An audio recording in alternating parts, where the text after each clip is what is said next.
Aux États-Unis, Donald Trump ne décolère pas après la décision de la Cour suprême. La plus haute instance juridique du pays a jugé illégale la plupart des hausses de droits de douane décrétées par le président.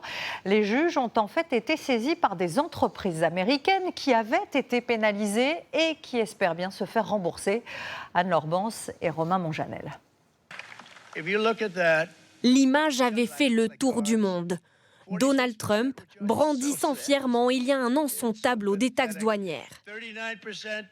À 6 voix contre 3, la Cour suprême américaine vient pourtant d'en enterrer une partie. Un des aveux économiques majeurs pour la Maison-Blanche et la colère de Donald Trump. Je peux détruire le commerce, je peux détruire le pays. J'ai même le droit d'imposer un embargo étranger dévastateur.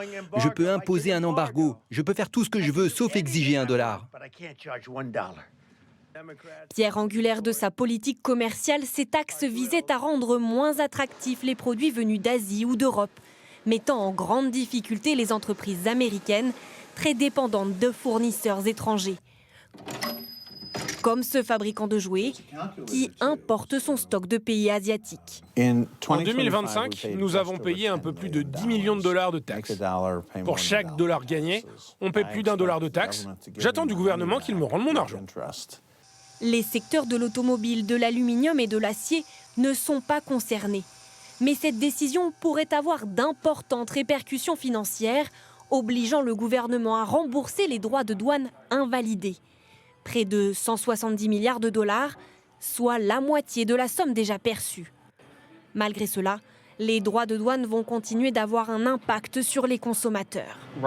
Pour l'instant, nous sommes toujours bloqués avec des stocks que nous avons payés à prix d'or.